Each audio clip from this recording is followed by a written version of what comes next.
Greetings, this is Don Meller from the Palo Alto County Gaming and Development Corporation. I will be going over grant applications documents in our discussions today, and what I will be trying to do is hit the highlights of different items in which we have had errors on applications which cause a rejection when we go through our committees and find that they aren't completed under the requirements of the application listing and descriptions. I will not be going through the detailed information that are in these documents, so you please read all of the documentation that is on this application form so that you meet the requirements. I will be only going over highlights and common errors that we have seen in the past. Also, if you have a question on any of the documentation or how some of it is to be interpreted, please call or email our office in order to get a clarification or to answer to your question. Though remember, there is no guarantees that the funding will be available to support all the applications we receive, and also all applications are scored by the board of directors, and there's some detail in the documentation of how this is completed. The application is required, and the deadline for submission for the applications are December 31st, 2015, and they are to be mailed to the office, so we have a postmark date. There is no date requirement. There is no date meaning one in early or later that makes any difference. It's just that gives us a cutoff point, and we do know that they were submitted in a proper time. At this time, I will go over the mini grant application checkoff list. And again, on many grants, each applicant organization can apply for 2 of the mini grants. And now we will go over the checkoff list that we have here. One is the applying organization and project are located in Palo Alto County. You do a checkoff on it. All mini grant applications who are not 501c3 organizations must be sponsored by a local city, Palo Alto County, Board of Supervisors, and or local school board. Entities must provide a resolution or minutes from the sponsor and minutes from their own governing board. And what falls into this has been an issue that we have had, that we have one or the other minutes or a resolution. We don't have one from both the association's governing board and also the sponsoring organization. We do need both. Also very critical, if the board of the organization has made a motion and a second, it also identifies the specific grant in which is being applied for. We have had motions in the past that did not clarify. It just said that there was approval to apply for a mini grant or a full grant. We need actually the project in which it is covering. So at that point, you could check that off. Application must be submitted on the current grant cycle forms, and we have had at different times where somebody had an old form a year or 2 ago and applied on that particular form. The forms actually vary almost every year, and so please use the application that is on the website, and please download it from that particular location. All blanks on the application must be completed, including Form A, cover sheet, and Form B, project financial information. You can check it. The description of the project and the detailed budget has been attached. The budget includes a breakdown of the areas in which the funding will be used, including dollar amounts for each area, and project estimates when applicable. Also, if there is any breakdown of where you can have a breaking point on an application where you can have part 1, part 2 of it, and that the estimates are broke down in that fashion. But also please have an estimate, and if you have a valid estimate, that would really be great, where it's actually coming from a business or a vendor, or how you are actually setting it up to identify the actual amount needed for the actual application. All sources of matching funds are listed and equal the total matching funds line on Form B, Section B. We have had where the addition of the totals listed above do not equal the total on the bottom. Very critical. Math errors are probably the quickest ones that disallow an application. So make sure the additions and that type of stuff are correct.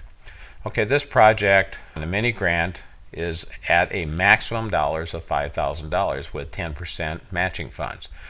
Projects include a minimum of 10% fund for the project, and be very cautious. So if you do have a bid or an estimate and the dollar amount is very close to $5,000, when the final project is completed, if it is over the $5,000, the organization will automatically be moved to a full grant instead of a mini grant, and a 25% matching fund would be required. So be cautious on that if you're putting it down to very closely the $5,000 limit if something would change. The next item I will go into is check the math and verify the figures are recorded in the correct location on the form. We have had where the amounts are just turned around. We'll have the grant amount listed as the amount of this project. We have had the totals being incorrect, and this is probably overall the year is probably the number one issue that gets missed, is the totals don't equal or there's an incorrect math. And just in last year we had an issue where we had a total but no numbers on the form or the Part B form above that was verified that it equaled. So make sure all the totals are correct and in the right fields. Also verify that this application is in 12-point font. All the applications are stapled, all 10 are stapled, and the narrative has been double spaced. And that is on Form C that you have to verify those. Also, we've had the issue on Form B. Everybody works so hard to get the application completed, they forget to sign the application. And if the form is not signed, it's an automatically disqualification. Also, what we've learned is if it's very advocate if you have a person that is not associated with the project to actually review the project and check the application to verify that all math and information required has been completed. Someone that works on it and has gone through it multiple times sometimes just interprets it and don't see that there is actually something incorrect on it. And the best is have somebody that is not associated with the grant to be able to review it to verify everything is in the correct locations. And again, a total of 10 copies, original plus 9, all stapled, of the application with all requirements attachments being submitted in the following order. Please identify following order. We have Form A, which is a cover sheet, Form B, which has got the project information on it and how the dollars are being covered, and also what the budget or what the item breakdowns are. So you again go through the checkoff list. Check these are in the right sequence. Detailed description of financial breakdown of the project, 2-page maximum, typed in 12-point font and spaced. Board of Directors, officers, and leaders, identifying who they are. The resolution of the sponsoring organization and applicant organization meeting minutes if they are not a 501c3. Applicant organization minutes. Applicant organization meeting minutes, as I mentioned, the IRS determination letter, the Iowa certification of good standing, and that needs to be within the last 60 days, and an estimate or estimates of the project, and then the application is signed by an officer or leader, and that's on Form B, and make sure it has been signed. We will now go through mini grant application Form A. Project name, please put the project name in which the application is for and what it's to cover. Application organization, the address. Contact person, telephone number, and email address are very important in case there's questions about the application, or if the application has been approved and we need some discussion on agreements or the grant agreement or the quarterly reports, we have the contact person which to discuss the issue or item. Also the organization number, and also if this is a government agency, yes or no. It's a lot easier for you to identify you are a government agency because that has been a question for us. Sometimes it gets a little gray at certain points of time. Also application leader, and also the officer's phone number. If this is not a 501c3, please fill in the sponsor. We have numerous applications that have been rejected because the organization is not a 501c3, and again the 3 is critical, and if you are not, you must have this sponsorship. on here. So list the sponsor, the mailing address of the sponsor, contact name of who is the sponsor, telephone number, email address, and again the the leader or officer, and the phone number, leader, officer of the sponsoring organization. Below here we have the total amount of project, and that's what the total project is costing. The total matching funds, which would be 10% on a mini grant, and the amount of funds requested from Palo Alto County Gaming and Development Corporation. These three should add up by having the project amount, the matching funds amount subtracted off should have the amount in which is being applied for the grant.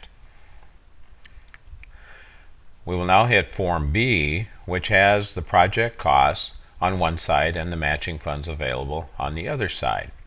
And on the project cost, please break it down into the descriptions that are listed here, if at all possible, and also if it's a contract labor, how much dollars there are there, and if there are in-kind funds, well, that's on the other side, but I have the description of the total project amount here. On the other side, we need to have the amount of cash from the organization that's applying to the grant, not the amount of cash in which the organization has on hand. Also then list of all the different areas in which funds are being accumulated to meet the matching funds.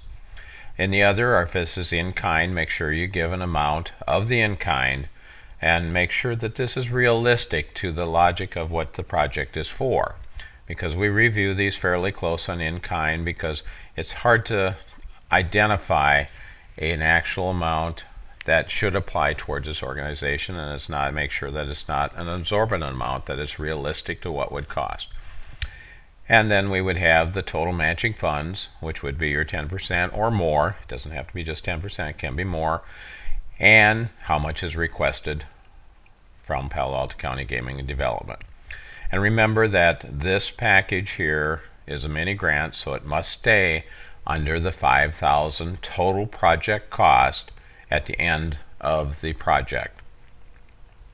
And then again, on the bottom here, there is a signature location, and on this signature location, make sure it is filled out by the officer or leader and that it's signed, because we've had a few applications that we have rejected because there is no signature after everything is filled out. This completes a review or overview of the document. And please, if you have further questions, please contact our office by email or calling them, which the number or email address is on our website. And also, please make sure that if you are applying, that you read the entire documentation to verify that everything is covered. I thank you much. Bye-bye.